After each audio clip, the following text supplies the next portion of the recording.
Hello, welcome to Invictus Porsche. We have here with us a Porsche 911 997 Carrera S.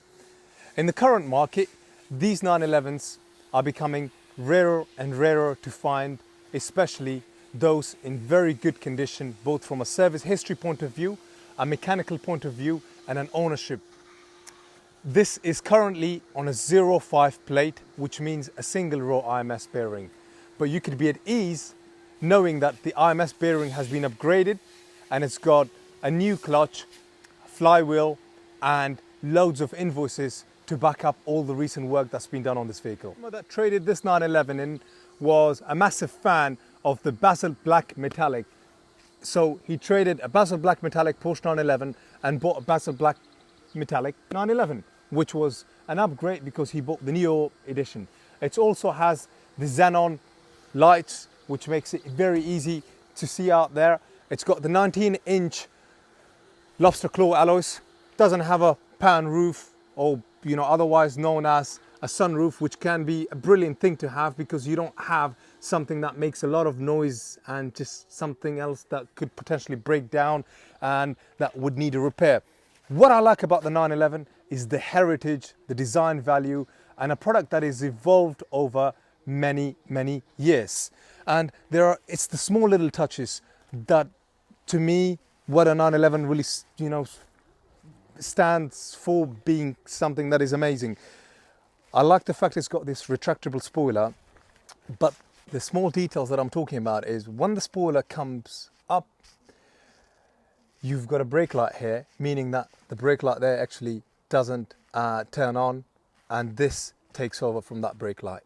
Here at the back of the 911, we can talk about the most important thing, which is the engine.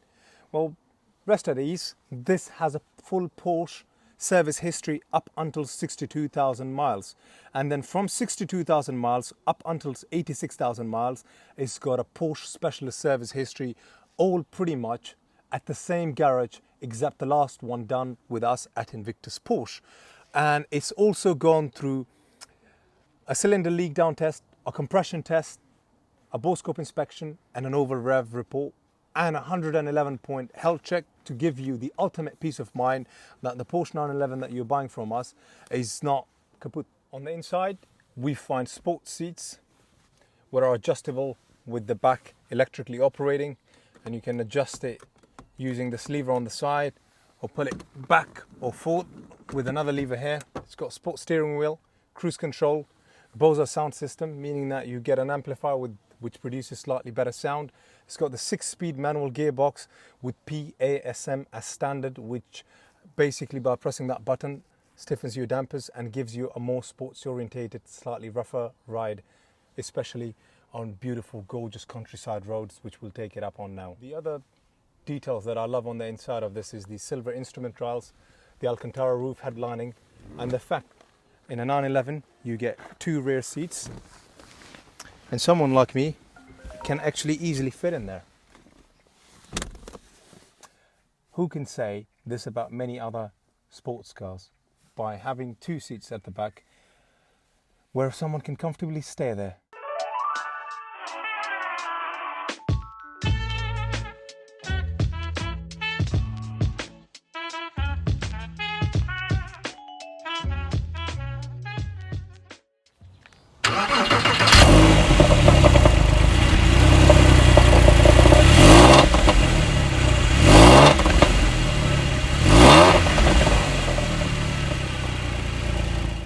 Point of view, this Porsche 911 has everything one wants.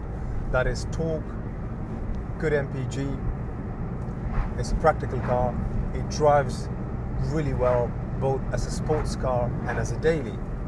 But let's talk about the raw performance figures. The BHP is 350, the torque is 400 Newton meters of torque, the top speed is 182 miles an hour, and the 0 to 62 is in 4.8 seconds.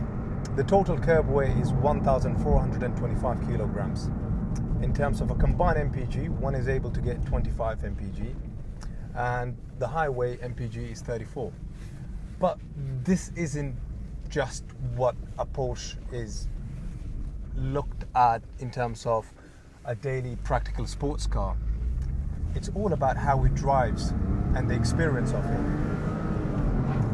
And hopefully through this drive I can show and I can relate to you guys as the audience how exactly it drives and the gear changes and how the PASM and the traction control and everything else come into play to make the experience of a Porsche 911, especially one with a manual box, so engaging. And to kind of highlight the differences of something along the lines of this 911, this generation that is produced between 2004 and 2008, known in the Porsche community as a modern classic, is to actually talk about another Porsche that we have in stock, and that is a Porsche 911 Carrera, and that is basically a world apart. I mean, that was produced in 1985 with no traction control, no power steering, and it is a raw car. What it has is the nostalgia of an old classic 911, but so does this. But this offers you all the basic things you would expect from a health and safety point of view to keep you safe on the road, especially when it's wet and especially when you're going quite fast around the corners, and being able to change gears with ease and fluidity and not having a clutch pedal that is floor mounted, which makes it extremely uncomfortable to go through your gears. Some might say that it's not uncomfortable having a floor mounted clutch pedal, but it genuinely is. I know the experience of it. But this doesn't have a floor mounted clutch pedal. This doesn't have the issues of a very, very old 911 where it's sluggish to get in gear. Knowing the fact that it's had a brand new clutch and a flywheel puts peace of mind, in anyone's life, because the gears change exactly as you would expect. I mean, I'm dropping down to third around the corner here, and it's able to do it at significant ease. Now going into fourth with no issues, and so on and so on.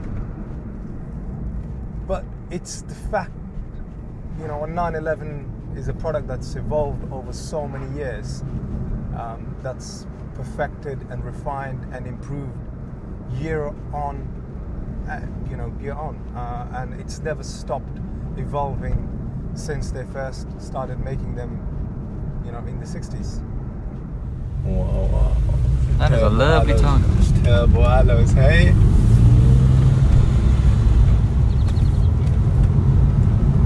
That's a Gen 1 Targa 4S. They are beautiful, aren't they? Just look at it.